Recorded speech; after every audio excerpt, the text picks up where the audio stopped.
Hello दोस्तों, आज हम बात कर रहे हैं ऐसी अभिनेत्रियों के बारे में जिन्होंने शादी अपने से दुगने उम्र के अभिनेता से की। आइए जानते हैं कि ऐसी क्या मजबूरी थी उन अभिनेत्रियों की जो खुद तो लाइमलाइट में रहती, खुद दौलत शोहरत की मालकिन थी, फिर भी अपने से दुगने उम्र के अभिनेता से शादी की। तो चलिए जानते हैं। प्राचीन हस्ती हैं, यानी हमारे बॉलीवुड के ड्रीम गर्ल और ही मैन की जोड़ी, यानी कि धर्मेंद्र हेमा मालिनी की जोड़ी। आपको पता है, हेमा जी धर्मेंद्र जी से लगभग 21 साल छोटी हैं। दोनों की मुलाकात फिल्म तुम हंसी मैं जवां के सेट पे हुई थी, जहां दोनों ने साथ में काम किया था। फिल्म में काम करने के दौरान ही दोनों एक दूसरे को पसंद करने लगे, मगर धर्मेंद्र जी शादीशुदा थे। इस बात का पता चलने के बाद हेमा मालिनी थोड़ी पीछे हट गई और उन्होंने धर्मेंद्र से किनारा कर लिया। मगर धर्मेंद्र हेमा मालिनी के लिए काफ़ी पागल हो गए थे। वो किसी भी हद तक जाने के लिए तैयार थे। धर्मेंद्र जी को छोड़ने के बाद हेमा मालिनी और जितेंद्र एक दूसरे के काफ़ी करीब आ गए और कहा जाता है कि हेमा मालिनी के परिवार वाले ने जितेंद्र को काफ़ी पसंद करने लगे और यहाँ तक कि हेमा मालिनी और जितेंद्र की शादी के चर्चे भी होने लगे।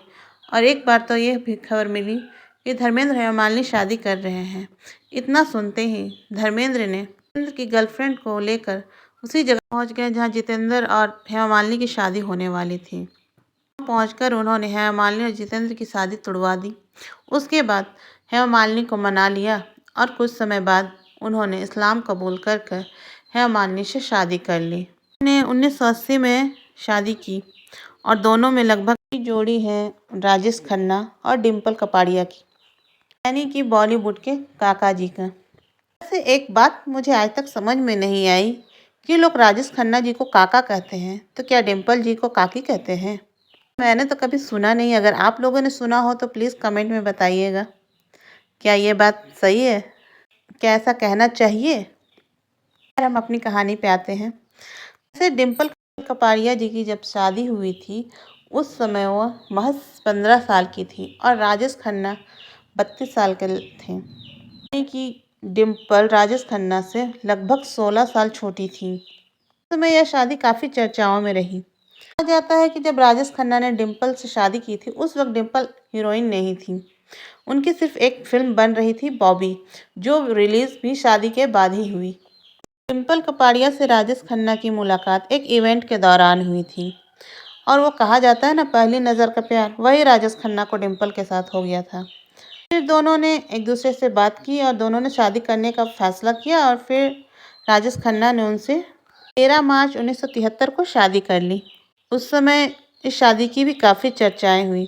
उसके बाद बॉबी फिल्म रिलीज़ हुई जिसने डिम्पल को रातों रात स्टार बना दिया। राजेश खन्ना जी डिम्पल का फिल्मों में काम करना नहीं देना चाहते थे, जिस कारण से उन्होंने डिम्पल को फिल्मों में काम करने से मना कर दिया। डिम्पल चाहते हुए भी कुछ कर नहीं सकती थी, इसलिए उन्होंने भी फिल्मों से दूरी बना ली। उसके बाद उस समय तक तो सब कुछ ठीक चला।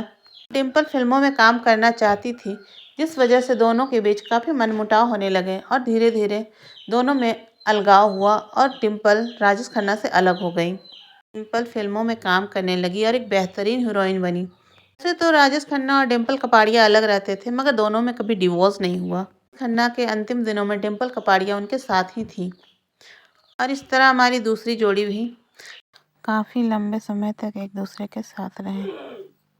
हैं हमारी चौथी जोड़ी के बारे में। हमारी चौथी जोड़ी है करीना कपूर और सैफ अली खान। इनकी उम्र में भी लगभग 10 से 12 साल का अंतर है, यानी करीना कपूर लगभग सैफ अली खान से 10 साल छोटी है। बॉलीवुड की फैमिली से ही आते हैं, इसलिए दोनों की मुलाकात काफ़ी टाइम पहले ही हो चुकी थी और दोनों एक दूसरे को बहुत पहले से जानते हैं। मगर 2007 में दोनों ने एक फिल्म की थी जिसका नाम था टशन।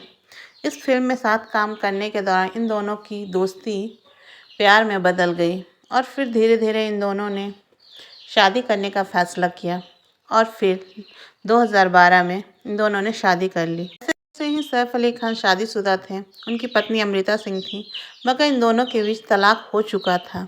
उसके बाद करीना कपूर ने उनसे शादी की। इनके 2 बच्चे हैं। काफ़ी हैप्पी फैमिली है। दोस्तों आप बताइए, इन चारों में से कौन सी जोड़ी आपको अच्छी लगती है और किनकी जोड़ी आप हमेशा देखना पसंद करते हैं। प्लीज़ कमेंट में बताइएगा, और अगर स्टोरी अच्छी लगी तो प्लीज़ कमेंट, लाइक, शेयर करिएगा।